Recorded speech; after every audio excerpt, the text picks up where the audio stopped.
Welcome to Positive Talk Radio. Our goal is simple: to explore evolving ideas one conversation at a time. So, stay with us as right now we present.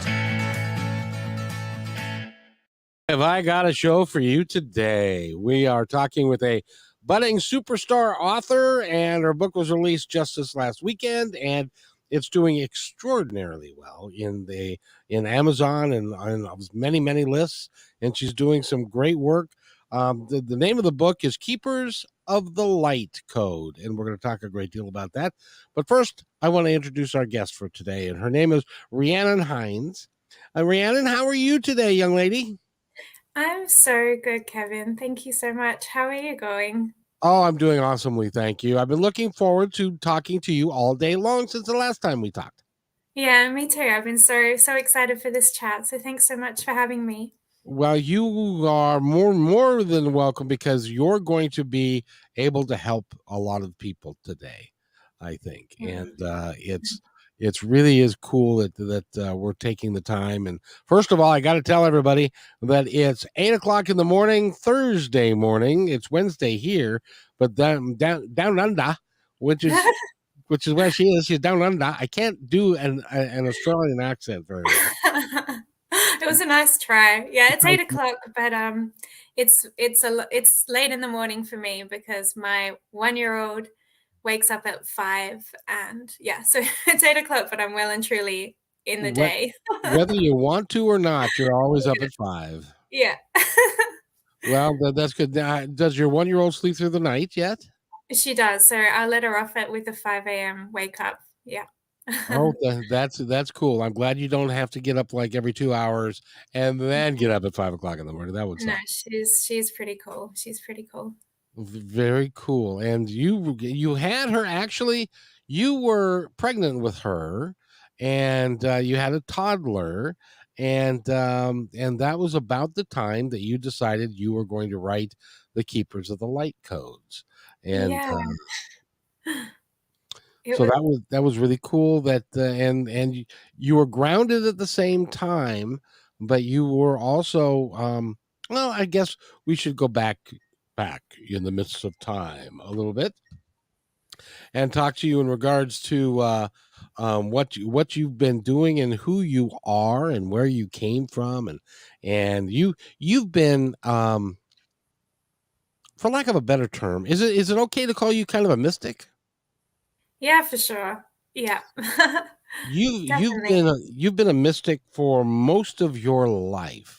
And you remember it all well from when you were little and going on forward. Tell us a little bit about your background. Yeah, so I am lucky enough to have had my spiritual awakening pretty early on in my life. And I do remember being, as a child, feeling like really confused by the whole experience of life. I remember feeling like pretty confused about even who I was. I would have these moments where I was like, who is Rhiannon? What is this body? Where am I? And I would feel a bit like disconnected from the whole experience. And then I would land back in and it would be like, oh, okay, that was random. And I've kind of had that kind of feeling like all throughout my life, where I would disconnect entirely and become like a total observer of the experience and then come back in.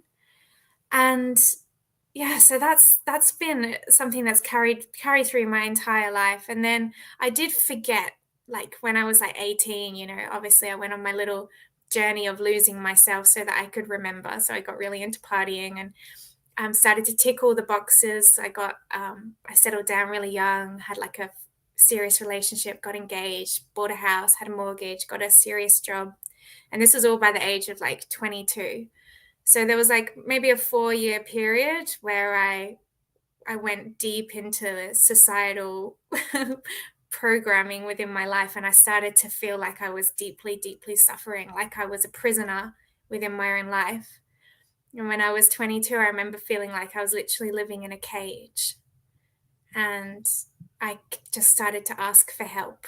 And I wouldn't say pray, because I didn't really have any spirituality or faith or religion that came through my childhood. So I wouldn't say pray, but literally ask for help to the sky, to source, to something that was had a greater power than me. And then the moment I started asking for help, something started responding and something started to change. I started to receive these amazing openings, these amazing opportunities. Like, I remember the first one that came through that was like a light bulb in my life was this job opportunity, and it sparkled on the internet. And it was to be a lecturer in remedial massage, which was my trade then. And I was like, okay, I have to do this job. And that was the first time I took a leap of faith from the guidance from the divine. And from that moment, my life started to open and open and open and open. And I started to just let go of all need to follow any kind of format around how my life should look or feel. And I just developed the mantra, keep me on my highest path. And my life moves really quickly like that because that is still my mantra to this day. And with that, I'm constantly focused on opening my heart and listening to guidance. And that's coming through in many different forms: guidance in my life, me channeling my book, guidance through my work. Yeah, so the mysticism that's most present in my life is very practical. And it also then ripples out into more precise sort of mystical arts as well. Well, and I want to first of all thank you for being here because you are emerging as one of Australia's most sought after channels and energy healers. And that's a bit of a big deal, especially from down under. uh, yeah, I think, thanks, Kevin. I think we can all channel, we're all healers. We all have the ability to open as conduits to receive the highest quality of information and energy. And the reason that I've made this my life and the reason it's flowing and going well is because I have no expectation around how everything is going to go. I just literally say, keep me on my highest path, show me what I need to do. And I just allow myself to be used as a vessel. Well, you know And what's oh, go ahead. yeah, and it goes well. It's going well because I just keep letting go of the agenda. Whenever it comes up, the agenda and the fixation on an idea, I just have to keep letting it go. What was it about you? Because from 18 to 22 or 23, you were leading the normal, life.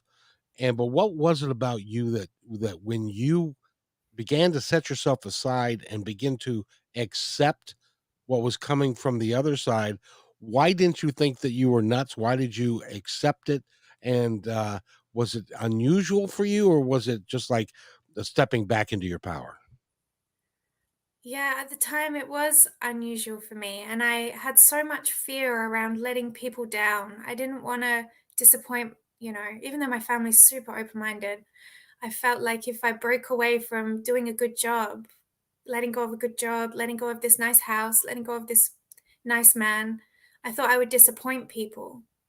And so it was very, very painful then to have to step away from this life that I had created. But the pain would have been greater to stay. What was your because that takes a great deal of intestinal fortitude or guts to be Yeah. able to do that and to step out, especially when I get it. If you're having a midlife crisis and you're in your mid 40s or you're 50 and you're going, gosh, is this all there is? And I don't have a lot of time left. But heck, you were a successful 22, 23-year old. And all of this stuff was at that you were doing all these things that what society expected you to do, the house and the picket fence and did you have a dog too? No, but I had two cats. Oh, see, there you go. You're a cat person, and but to have the guts to be able to walk away from that and to do something totally different that your heart was calling you to do, that takes a great deal of power and guts on your part, doesn't it? Yeah, well, it did at the time, but I think we're all here to thrive and live in the way that feels like freedom and truth and sovereignty. And it's not really courageous it's not really courageous. It's what we all naturally long to do. Hmm. It's what we all naturally long to do. And it's just the shackles get bound pretty tight. And the longer we're in that system, the years, the decades, the tighter they get. And so for me, if the cage felt tight, but because I was young and I hadn't been in it for that long, the desire to break free was so much greater than that safety of needing to be restricted in that framework. Now, because you did that, were you greeted with people here, that family and friends that were supportive of you and supportive of this new direction that you were going to take? Yeah, my family, this is I can credit them a lot for me being able to have this awakening so young in life, so early in life. My mom and dad are pretty cool. They're very open-minded and they just allow me to be and to do whatever I need to do. And I did leave friends behind. I definitely left friends behind. I remember I used to share like my visions of what I would love to do with that boyfriend, that fiance at the time. And he's such a nice man, but he always used to say, "Oh, well, it's nice to dream." And I used to think, don't I used to think that's not a dream. That's what I want to do, you know? And he felt it's nice to dream. And so him and all the friends that came with him, they fell away because they were very bound and limited by what their idea of life should be. But I have a best friend, and she's still my best friend, and she's been my best friend all through high school. She at that time was experiencing a very similar thing, breaking up with a boyfriend, feeling really restricted in life. And we moved into a little place together in this cool place called Fremantle, which is in the city near where I live, and it's very alternative. And we were living in this apartment, and so this was like my first experience of freedom with her living there. I'd just broken up from this relationship. I'd stepped out of this life, and I just arrived in this new magical existence where we were just like going to ecstatic dances and going to these interesting ceremonies. And then, like, we very soon after went and did a yoga teacher training together in Germany. And we just started, I felt like a butterfly who had just like gotten wings. And I felt so free and so open and so good that in that moment, like at that time, I was like, I am never going back in my little cage. You're free and I'm you're going to free. act like it. Yeah. That which is what there's somebody listening that's going, gosh, I wish I could have done that, because I've got these chains that have bound me to the life that I've had, and I don't feel like I can do anything else. And so you are really a an important person to step forward, especially when since you've written the book now, that's doing very well. And you actually channeled this book, because it was necessary. In your bio, I was reading that your guides were telling you that this book is necessary, especially Yeah. at this time. Yeah, it is necessary because just to link it into what we were just discussing, sometimes we can feel the restraints of our life as an external prison. But really, the first place that we find freedom is inside ourselves, where we realize that we're unbound and we're completely limitless no matter where we are and no matter what we're experiencing. And once we find that energy within us, that ripples out into our external reality without even trying. So, first, we find that freedom within, and that is the message that is coming in the book as well. So, the book is speaking to like you, myself, a lot of your listeners who have been probably working on themselves in one way or another for many years, right? When I say working on themselves, I mean maybe meditating, maybe going to yoga, maybe just trying to open their mind and their consciousness and heal. And then the book has come through now, and it's not my words, it's words that I just wrote and I channeled. So the book has come through now because as a humanity, there has to come a time when we step off this need to continually grow and develop, like it's not a linear model, spiritual growth. It happens now we can step into any aspect of ourselves now, the completely free aspect, the completely whole, completely healed aspect.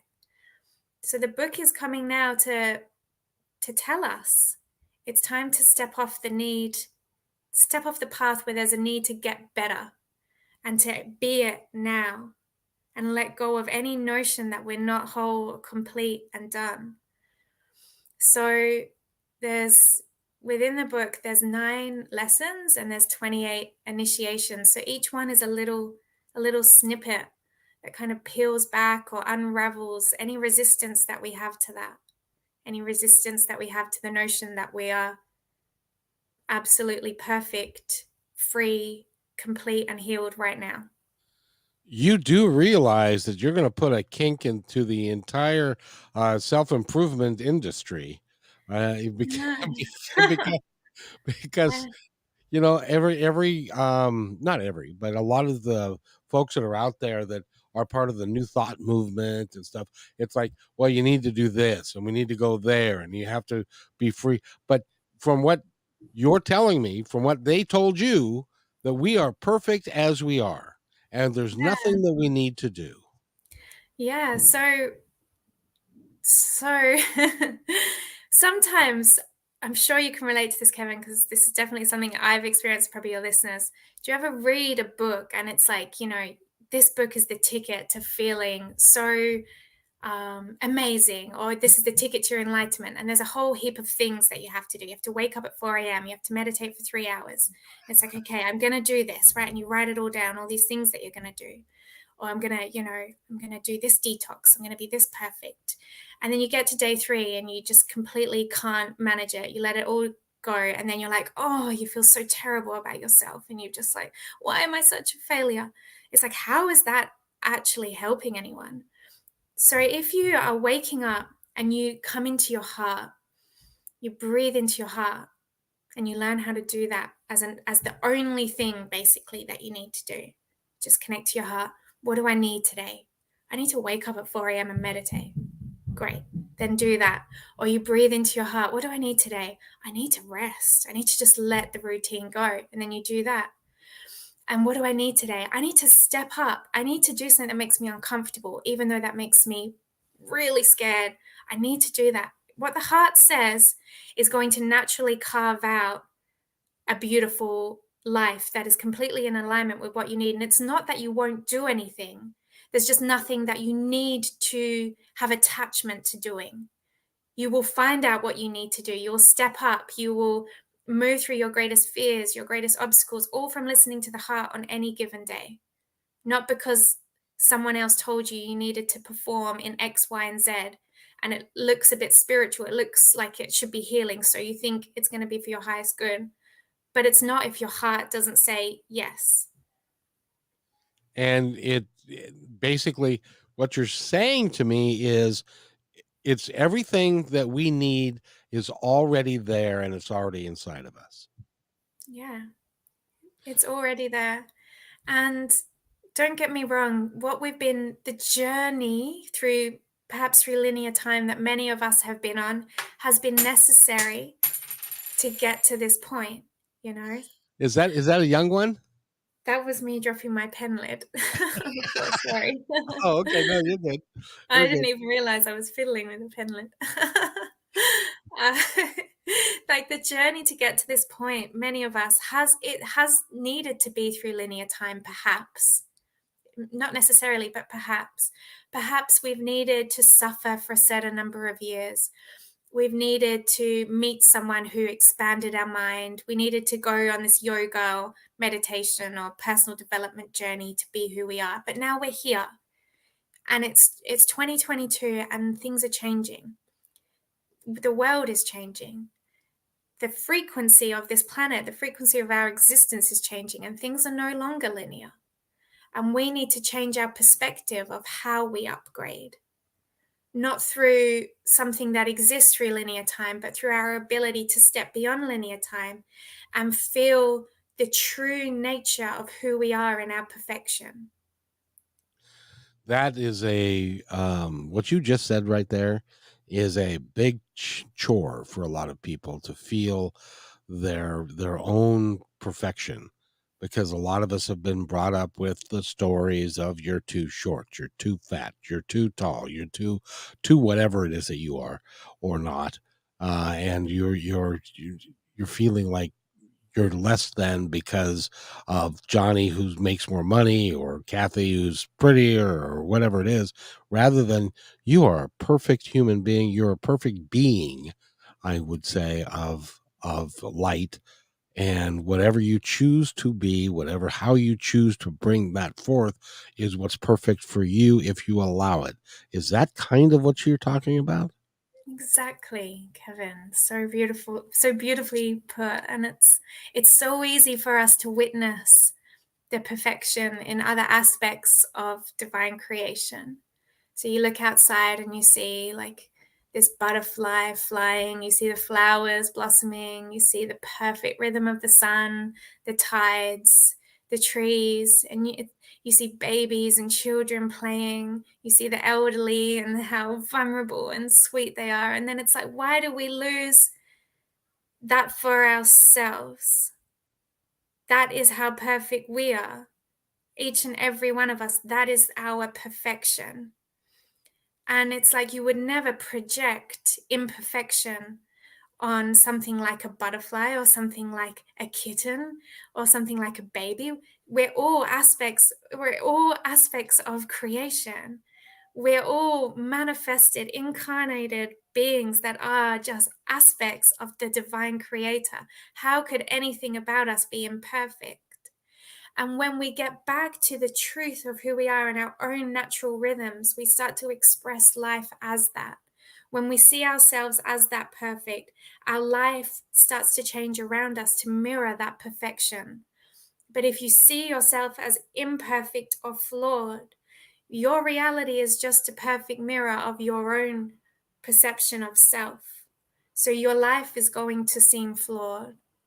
The only thing that needs to change is your ability to see and receive and perceive yourself as a divine aspect of creation. And then once you get that, once you can find yourself as that, your life will naturally change just by you honoring what is there in your heart on any given day. Your life will naturally start to change day by day to become that perfect. That is, I'm going to have to take that clip and do something with it, because that's just phenomenal what you just said. It is, in our experience as a human being, we're always told that's not possible. That you always have to do something else. But it's interesting. Do you know? Have you ever heard of a guy by the name of Neil Donald Walsh? No, but I think you mentioned him last time we spoke, and I didn't. Yeah, no, I didn't know. I did. Well, see, when I was beginning my spiritual journey, let me tell you about that, because I grew up Lutheran. I went to a parochial school and a Lutheran school, and we went to, and I went to church and Sunday school every Sunday, and like for 10 years, 15 years in a row, every Sunday, and that kind of thing. And none of it resonated with me. It just didn't. It wasn't enough. It wasn't what I really wanted. And so when I got to be like in my early 40s, I had the house, had the wife, had the kids, had the dog, and the cats, and had all of that stuff, but it wasn't satisfying. It wasn't what I wanted out of life, and so I just started to go down a spiritual path.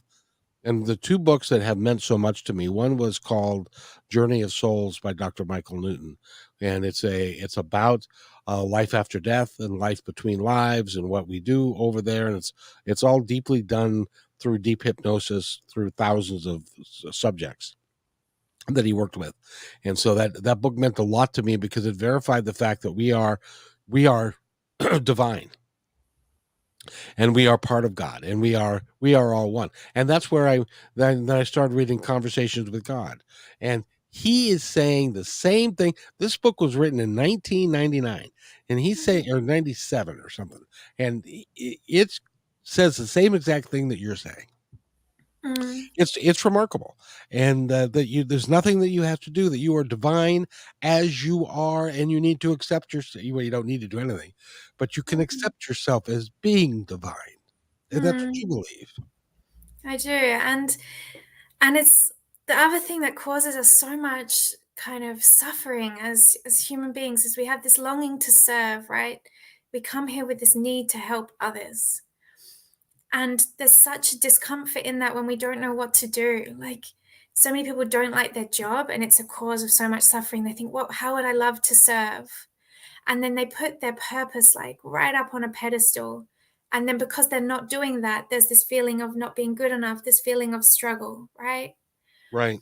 And that's the other thing, that there is so much suffering there, because yes, we don't need to do anything. We don't need to. We're perfect, but we want to do something. Our heart longs to serve. So there's nothing to do, but if we come into the heart and with each day we honor it, we honor whatever is needed of our body and of our actions and our words and our thoughts. If we come into the heart and we honor it, we're going to end up doing something. And it's going to be so helpful for humanity, so helpful for the earth. And then there's no need to try and figure out purpose, because whatever we're going to do, even though we don't need to do anything, whatever we're going to do is going to have the most profound impact that we could ever imagine in whatever way is needed of us. Now, I know that you have taken that mantle and just said, I'm here. I'm yours. Do with me as you will. And I want to be of service. And every day you wake up and you follow your heart, and things just, has it been your experience? Because it's been my experience that when you do that, things just show up. It is the dangest thing.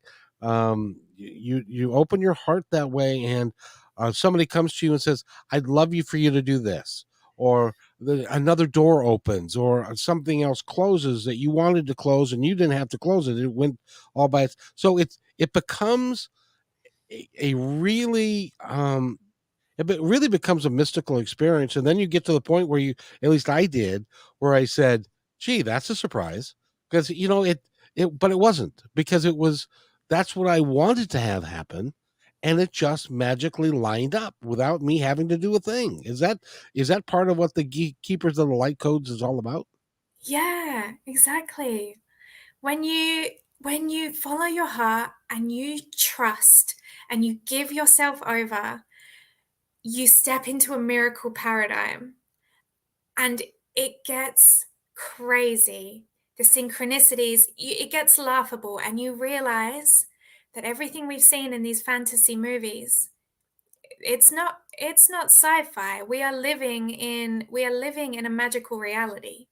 And something, my husband and I are having one of these weeks where we are just, the opportunities that are coming in this week are like, we're in disbelief. We're in disbelief. We got told to sell I got told very strongly at the start of the year to sell our house. And this is like, acreage in a forest. It's like not any old house. And I was like, okay, to my husband, babe, we've got to sell. And he's like, what? Anyway, we did it. So we've got this, there's a rental shortage down here. There's no rentals. Like, you cannot get a rental. I said, we've just got to trust that the rental's going to come and we need to sell the house. And we had this conversation at the right time. It's the most beautiful house that we're renting now. And it's just a few hundred meters from my mum and dad. And it's worked out great. And then we got a message from the tenant and from the owners, guys, you need to be out in December. It's like, okay, that's not what we had planned. We've just been here for 2 months and we've just moved all our furniture. So we're just like, okay, just trust. And then my husband's out in the garden playing with he's not playing with the plants. He's very into gardening. That's from my perception. He's playing with the plants. He's really into gardening. So he's out there in the garden and he starts talking to the neighbor. And the neighbor basically has this opportunity for him that's completely in alignment with his vision. So it's this massive snowball of events is open for him because he wants to start a market garden farm. But then Scott says to the neighbor, also, do you know anyone that's got a house, a rental? And so yesterday he drove us out to his house that it's available to rent now. And it's in the most stunning forest that's called Borenup Forest. It is a house that I have never seen before. The most mystical, magical house with stained glass windows and like timber and all these incredible details. And we're just like, what? He's like, yeah, you can have it. And it's like, this is not a house that comes available. It's like our dream house just handed to us from a conversation from the neighbor. And it's like, there is nothing to ever worry about, because if you just surrender and you just follow the path now, because the intuition and everything, it only speaks to us now. So if the heart says do something now, you just do it, even though the outcome of what that could mean in 6 months isn't clear, you just do it now. Life just gets better and better and more mystical, more magical, but you just got to act now. It's interesting that you say that, because that's what happens, and that's what's happened to me. I decided I wanted to do the radio show, and suddenly, this radio station in Seattle changed its format from from a new all news station to a block programming station where they would sell time for the shows, and I just happened to call them the day they announced that they were flipping the format. Wow. And so, I mean, and then the job, I was a district sales manager for a major food company. They happened to sell at that particular moment. And the other company I didn't want to work for. And so we made an arrangement, and I could get unemployment, not work for them, and go do the radio show. It just all lined up the way it was supposed to. Now, that doesn't mean that I didn't go through what I call a bad country music song period of life, because I did that. My dad passed away, my dog died, my wife left, I lost my house, and all in things along those lines. But they were all designed for my ultimate good. Mhm. And it was, my guides are very involved in everything that I do, and that's one of the reasons why I was so excited about talking to you, because you are, and not only a mystical person, you're also channel people from the other side, but you have your I know you from the standpoint of your heart is in the right place. You want to help people live learn how to live their lives more authentically and more real. Would that be I'm sure that that's your Thanks. motive. Thanks, Kevin. Thanks for seeing that in me. That's beautiful. Um, yeah, and I really do just want I would love for humanity to see the world that we could create together if, as individuals, we all just followed our own authentic truth. If we all did that, we would all be aligned to our absolute fullest expression of who we are as a soul. So, me as a writer, channel, doing energy work, you as an incredible speaker, like a people person who creates these amazing, enlightening conversations. My husband, someone who loves growing vegetables and wants to create a market garden. And within all of that magic of us all following our authentic truth, we create heaven on earth. We create heaven on earth, but first we all need to do what's true for us. And that's why when we follow our heart, we're so guided, because it doesn't seem like much on a personal level, but on a collective level, it's what's needed to create heaven on earth. And all that looks like today is you doing what your heart says. And to your listeners that feel like they're not in the miracle paradigm, that can't relate to what we're saying about synchronicities, it only takes one big leap into an act of trust that takes you into the miracle paradigm. Most people don't follow the heart today because it's scary, because of the fear of the unknown. But all you need to do is do it once, and then the universe will sweep you up, catch you with an incredible reward, an amazing divine surprise that makes you so grateful that you took the leap of faith. And then just like that, you've arrived in the miracle paradigm and you can't go back from it. And you use my favorite word, which is trust. Mm-mm. We have to trust that the information that we are being given is real and true, if it's of a high nature, and if it's for our best, interest. That to me comes from the other side, and we trust that that's true. Yeah. Now, if it's But we're negative taught not information, to trust. huh? We're taught not to trust from the We are. program. from Yeah. from from babyhood, we're taught, don't answer the phone, don't trust people, don't, but there's a certain point where you have to trust yourself, and Yeah. part of trusting yourself is trusting the folks. See, I believe, now you tell me, your channel, I think that I've got a whole team of people and guides and angels and and maybe a donkey or two, or maybe a unicorn on the other side, that in their own way are all working to help me do what I've been led to do, which is this. Of course you do. And the more you acknowledge them, the more you have gratitude for their presence in your life, the more you feel their support. We all have an army of beings ready to assist us, but most people deny their existence, and therefore, why would you feel their support? You know, if you tune in to how looked after and how guided you are, and you feel that energy that's all around you, within your body and all around you, and you feel that connection, you ask for help. Please help me. Show me what I'm meant to do. Show me what I need to see. Keep me on my highest path.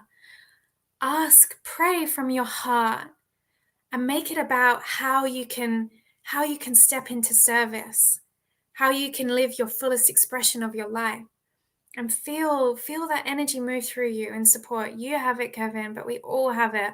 And you're acknowledging it. You feel it. And so the energy is getting stronger and stronger and stronger.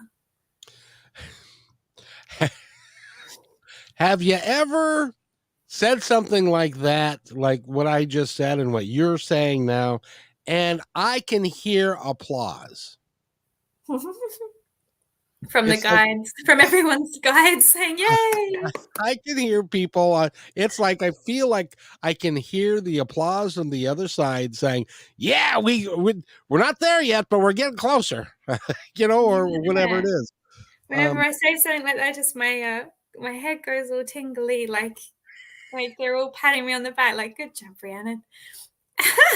Yeah, and and the fact is that you're open to it, and one of the things that I mentioned Neil Donald Walsh, one of the things he said in his book, and it's an Eastern philosophy and it's been around for a long time, and that is this, and it's a really simple thing and it's a really complex thing at the same time, and that is we are all one. Yes, And we are. it's simple in the fact that we are all the same energy. We all come from the same place. We all have our same desires and thoughts and of what we would like to accomplish and to be a good person and to help humanity. But it's complex in the fact that if we're all one, then there's nobody to hate Yeah, because there's nobody else here. yeah. And that is hard for some people to understand because they've built their life on hate, division, and fear. Yeah, exactly. And the other beautiful way that I love to look at that, like obviously there are people in the world, and they are acting from a place of evil, right? And it is very difficult to love everybody from that, when when we see the evil and the pain that exists on planet Earth. But we have to understand that, as you say, as a collective, we are all one. And within ourselves, we all have a shadow aspect. So that means within our collective, we have a shadow aspect. And we need to understand that as a collective, the shadow that is there is just the unloved aspects of ourselves as a collective. So this is quite tricky, right? But within ourselves as individuals, we all have a dark place, right? A dark place, and it's the unloved space within us. And as we learn to love all of us, all of our shame, all of our trauma, all of our pain, then that darkness transmutes. It transmutes into a space of light and a space of love. And within ourselves as a collective humanity, sorry, I just can hear my little one outside. Within ourselves as a collective humanity, there is an unloved aspect of us that is there to show us how we have failed to see all of ourselves, how we have failed to acknowledge our pain and our trauma. So yes, we don't need to accept any dark behavior, but we need to see it as an aspect of a collective humanity that is ready to be healed. If that makes sense. It's ready to be healed. Perfectly. Yeah. Perfectly. And I'm not that smart of a guy, so and a lot of folks will be able to pick up on that because that really is beautiful. And as we continue to move, one of the things that you talk about in the Keepers of the Light Codes, which, by the way, that book is out as of this last weekend. You can go to Amazon to pick it up. You can go anywhere you want to, and it'll be there. And you're the author, and it's going really quite well, and stuff like that. But one of the things that you talk about in there is that we need to get through the limitations of our mind, and to let it go, and to trust. Mhm. And you're very gifted at talking about this. Now, were you just I feel like you were just channeling right there. Were you just channeling right there? Well, yeah, sometimes it's hard for me to explain. I want to explain things and I can't do it well enough. So I have to kind of close my eyes and get a higher source to help me to What explain it properly. what does it feel like when you do that? As you say, I was letting go of the limitations of the mind. And Because I can't, my mind says, oh, I want to explain that, but I can't get the words across. So it's a coming into my heart and a letting go of my mind and just allowing. that's awesome. Well, what you do. I'm so glad that we've had the opportunity to talk a little bit. And can we do this again? Yeah, I would love that, Kevin. 100%. Yeah, it's so nice to talk to you, and I love what you're doing. And I feel there is, I don't feel this with everybody I speak to so strongly, but I feel an immense presence of your listeners. Like there's a really deep connection between you and all your listeners. And it's an honor to be in that space.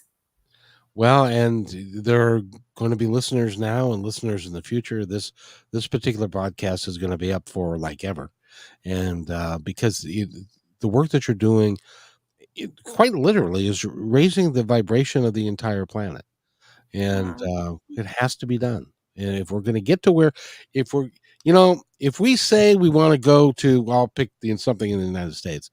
If we say we want to go to Seattle, as an example, but we get on a road that goes to San Jose, we're never going to get to Seattle. So we really need to pick the road that's going to lead us to where we want to go. And this mm, is that road, because mm, it frees your mind, you open your heart, you recognize that we are all one. You recognize that you can have great impact in the world. And by the way, if everybody's opening their heart and doing what they choose to do, there isn't enough time to go kill everybody else, because you're doing what you really want to do. And so, mm. you know what I mean? Yeah, absolutely. And like when we're doing what we want to do, when we're living from our heart, everything starts to change around us. We alchemize the dark just through our own presence. You know, there's Yeah, oh, nothing yeah, to worry yeah. about. It will all change, but it just starts with us on a personal level doing what's true to us. And some people that might be leaders, that might be to run for president. For others, it might just be the best mother, to raise the next generation with so much freedom and openness. It doesn't matter what the mission is if it's from the heart. Can I tell you a story real quick? Yeah, yes, please. I started this in 2003 on KKNW in Seattle. And prior to that, I worked for a food service company here in town. They were called the Lion Food Service, and they subsequently sold to another food service. And that's when I left them to start doing the radio show. I was only working with them for like a year and a half. And in the course of time, things have turned for me so that I know that this is what I'm supposed to be doing. And a whole series of incidences happened, including a couple of surgeries and stuff like that, which caused me to be able to do this full time.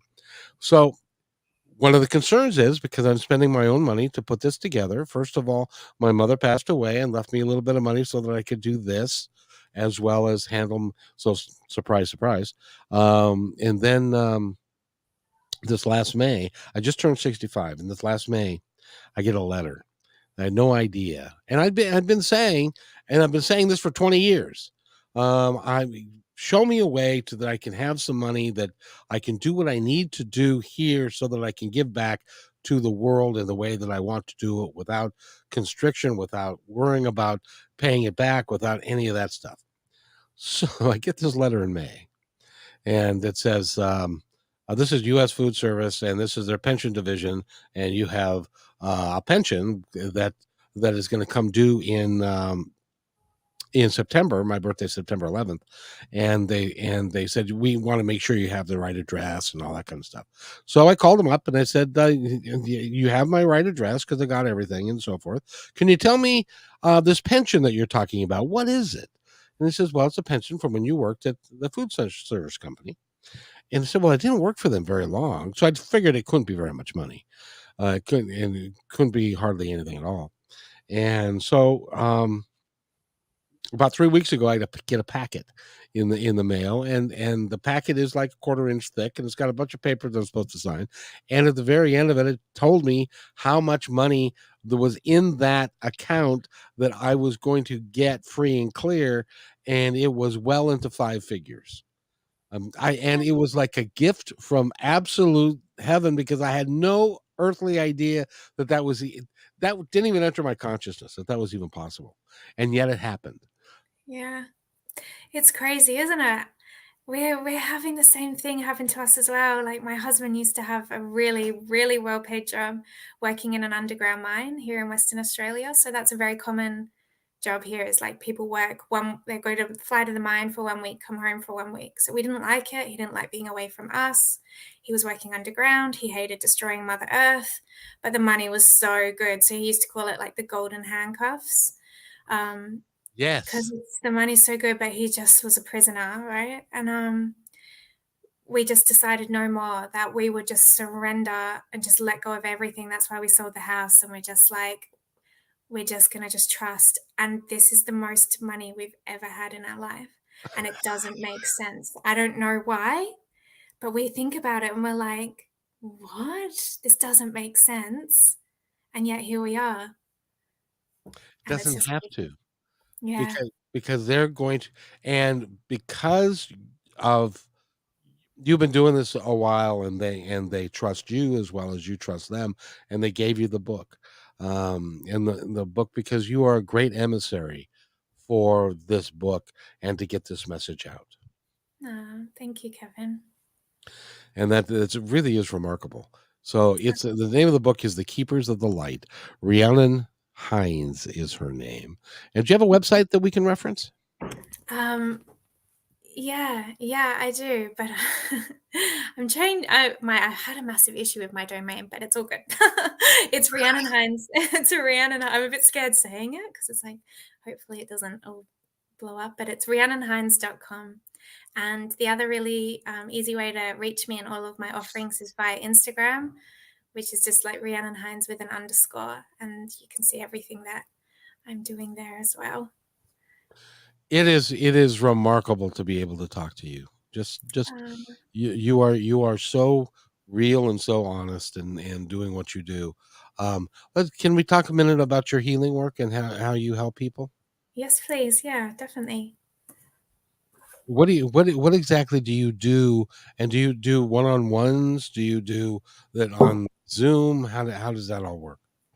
So actually, right now, I don't do really any one-on-ones. I've completely pulled back from one-on-ones, and I'm sure other mothers can relate to this. I have a 3.5-year-old and a 1.5-year-old, and You the are busy. time I'm busy, but the time that I get away from the children, where I've got, where they're in the little school and my mom's got them or my husband, it's like, how can I use this time most wisely? And right now all of my energy goes into training healers and training energy workers in the method that I do, which is called the intuitive rebirth method.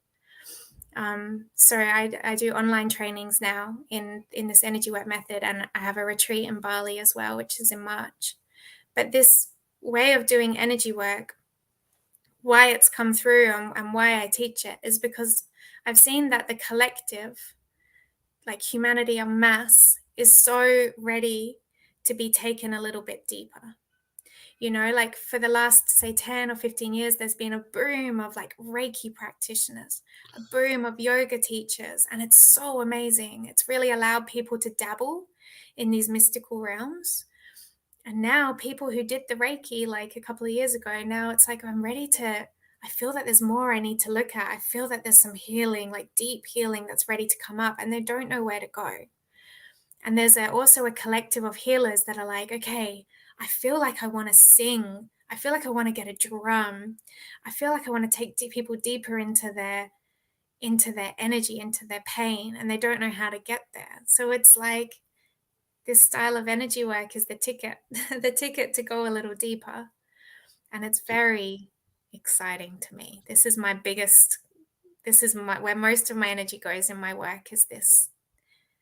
Well, congratulations, and I hope you have wild success with it and are able to help a lot of people go through the class and then teach it, and because that's how that's how it'll grow into a great big deal. Yeah, it's all the momentum with it is blowing my mind. It's pretty wild. Well, it shouldn't blow your mind. You created it.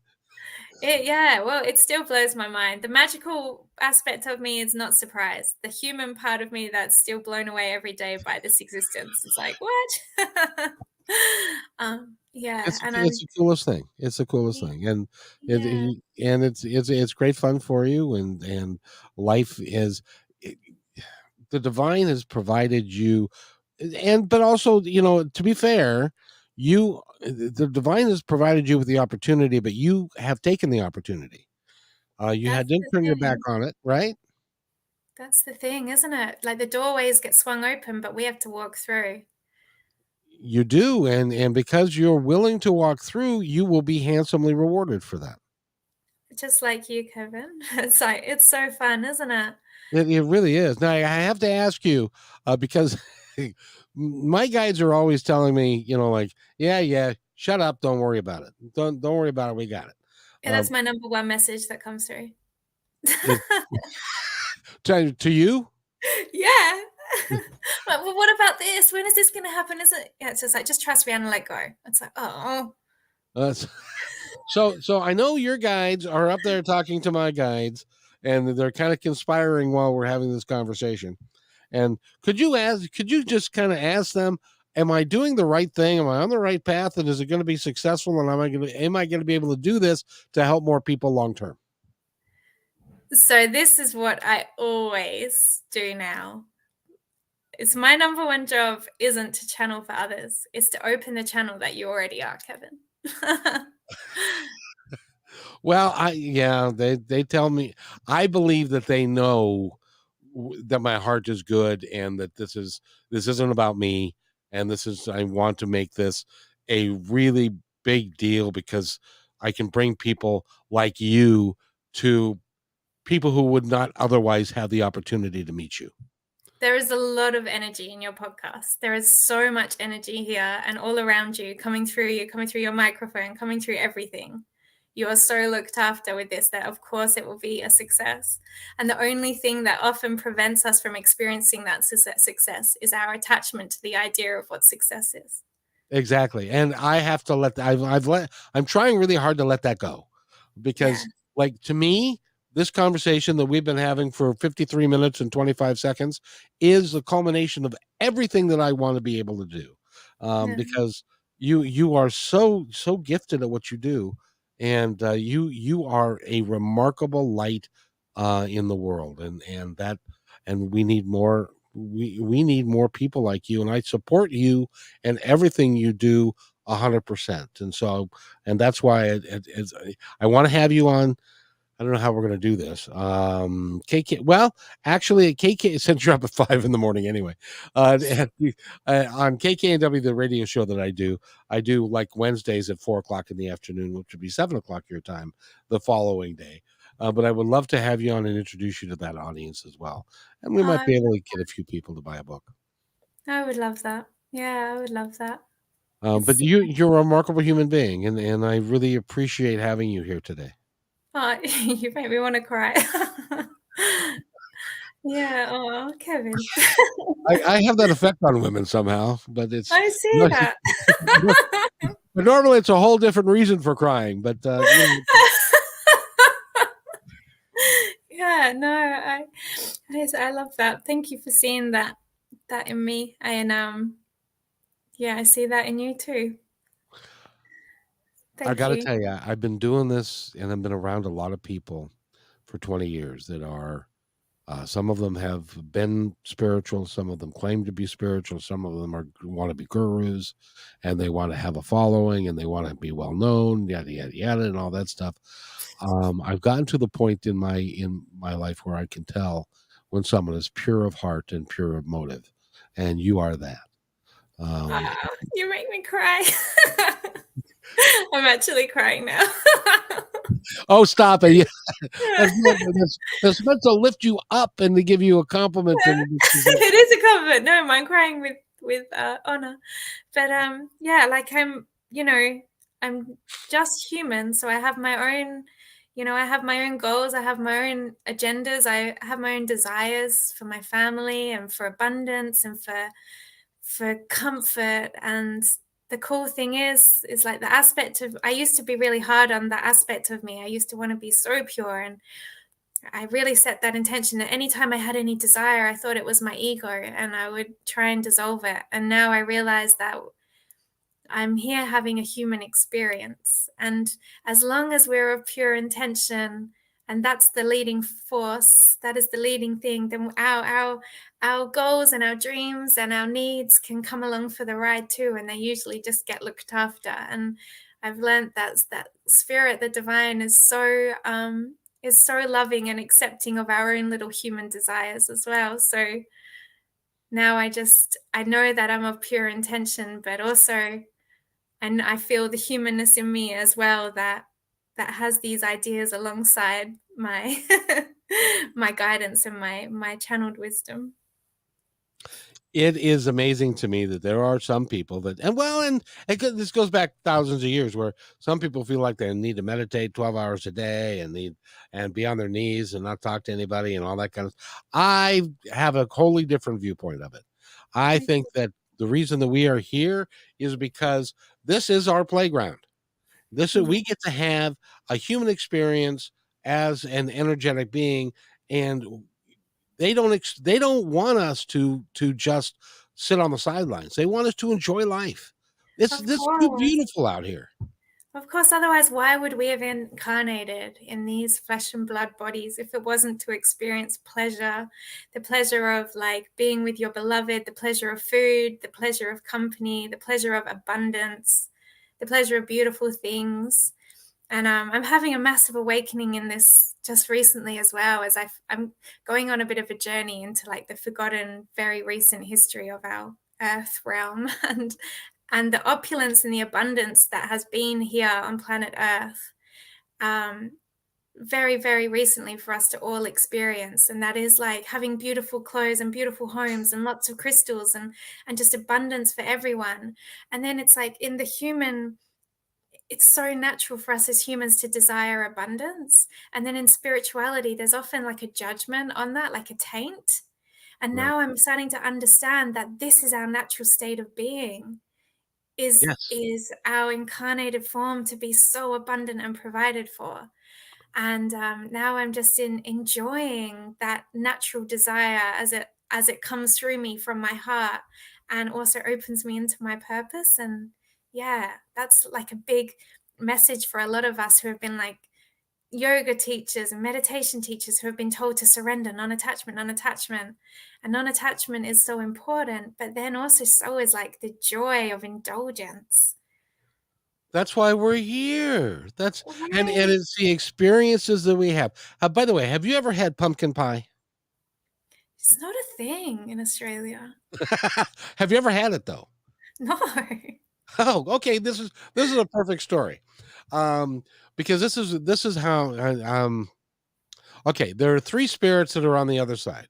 They all pass away, and they're talking to each other, and two of them say, "You know, I what I really miss is Thanksgiving," because they lived in the United States. I really miss Thanksgiving. And the third person said, "Well, what do you miss most about it?" Well, pumpkin pie. Have you ever had pumpkin pie? Well, no, I haven't. It's not a thing where I come from. Oh, you got to try it. It is the most awesome thing in the world, and it tastes just wonderful. okay, describe it to me, because he hasn't experienced it. He doesn't know what it would taste like. So he says, well, explain it to me. And so they tried to explain it to him, and he said, I don't get it. I don't understand. But okay. So the next time he incarnates, he makes sure that he incarnates in a place where Thanksgiving is big and pumpkin pie is the thing. So then he has pumpkin pie, and then he goes back to the other side after he dies, and the three guys are standing there talking again, and he says, I got it. I had pumpkin pie. Now I know what you're talking about. That's what I think happens to us a lot. From the experiences that we have here, we take to the other side that are, and it's all designed for us to live our lives a little bit better, and our existence, because of the experiences that we can take, both good and not so good. What do Yeah, you think? 100%. It's all the spiritual experience. This is a big lesson I had with channeling the book. It's like I did have so much separation between like my spiritual practice and life. Like before I had children, I was so indulgent in my time to be able to just sit and meditate, sit and do yoga. I was so into yoga, so into meditation, and that was my connection to spirit. And then I had a baby, and I was like, when am I going to do this? Every time I'd sit and meditate, she'll cry, and I'd be like, oh my god, this is so annoying. And then I couldn't get there because I had a newborn baby, and something needed to change in my understanding of spirituality. And then it's like, okay, well, instead of meditating, what about if I hold my baby while she cries, and I breathe into my heart, and I connect to my baby's heart? And then I was getting this like rush of energy, like this connection to spirit, this connection coming through me in my life. And then I was, going for a walk with her in the pram. Like, oh, I wish I was doing yoga right now, but I'll just go for a walk with the pram. And then I would start to breathe into my heart and look at the trees and look at the flowers, look at my baby, feel the wind. And I was like, oh, how good is life? And then I realized that the meditation is the preparation. That is the practice where you learn to connect with the higher energies. But then our job, when the time is right, is we let it go. And we learn how to merge those energies with our daily existence and merge them into the eating of the pumpkin pie. Merge that energy into everything, into our eating of dinner in a beautiful restaurant. That is the spiritual practice. It's life. And that's why we're here. We're not Yeah. we're not we're not here to suffer. We're here to enjoy life to its fullest. And but if you trust that that is your intention, and you create that intention, then that will come to pass. If you're thinking the life is, well, life, how many times have you heard somebody say, "Oh man, life is hard. This hard. It's painful, and it's hard. It's icky, and all that kind of stuff." Um, Yeah. and I got another real quick story. Can I tell this before we go? Of course. I'm sorry. You bring out the best in me.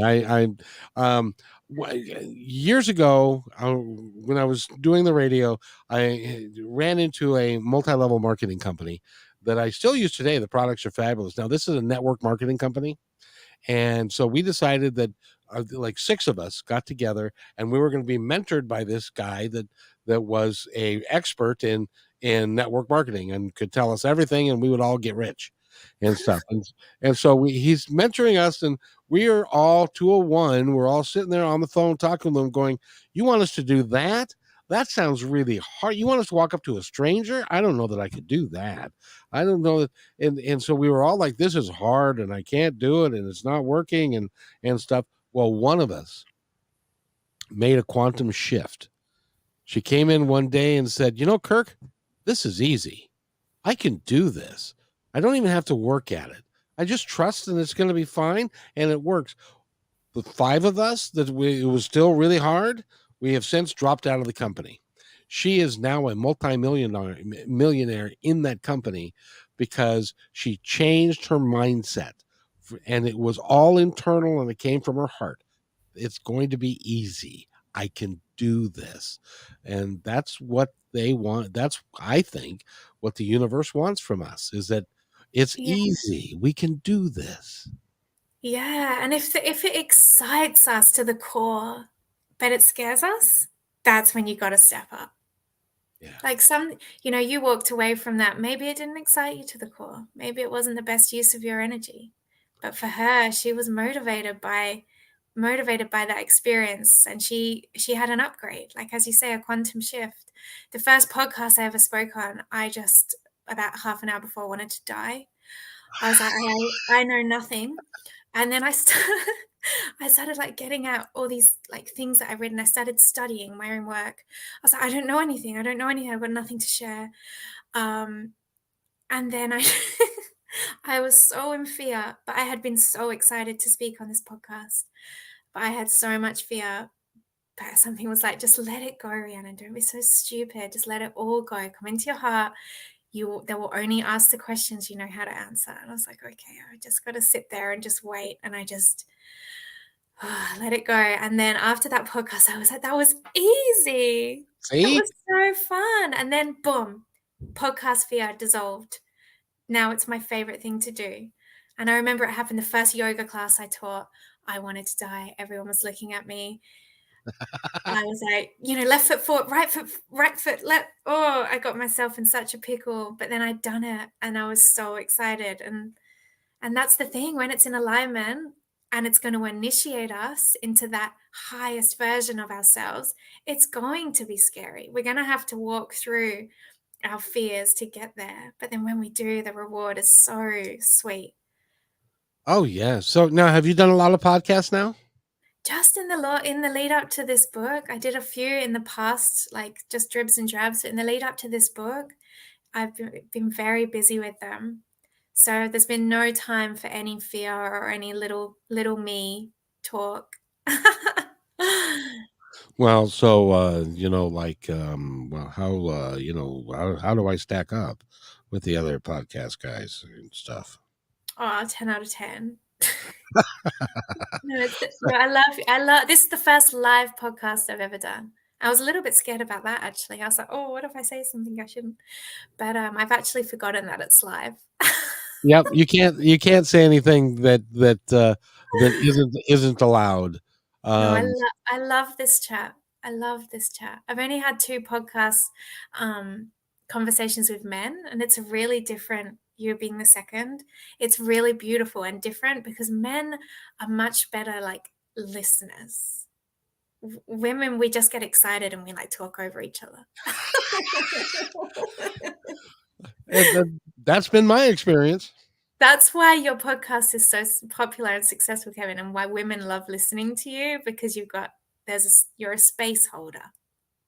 I thank you for that. Thank you for that, because I really feel like that's my mission is to ask decent questions, provide you with the forum to be able to get the information that we need to get out about your work and what you're doing and how important it is, and then short of that, just have a good time. Yeah, it's been the best. Thank you so much. So, and thank you, and I'm going to have your people talk to my people, and then we're gonna get together and we're gonna do this again, okay? Yeah, I would love that so much. I'd really love that. And I know that you've got a 3-year-old and a 1-year-old, so I'm gonna let you go and honor your time. But if you wait right there for just a second, I'll be right back. Hey, thanks for enjoying this episode all the way to the end. Please give us a like and subscribe to this channel. This has been a production of PositiveTalkRadio.net. Please visit our website, oddly named PositiveTalkRadio.net, for more details about us and our mission, which is to provide great positive programming designed to inspire us all. I'm Kevin McDonald, and I'm proud of these shows, and I truly hope that you'll like them and share them with friends and family. So on behalf of our entire team, remember, be kind to one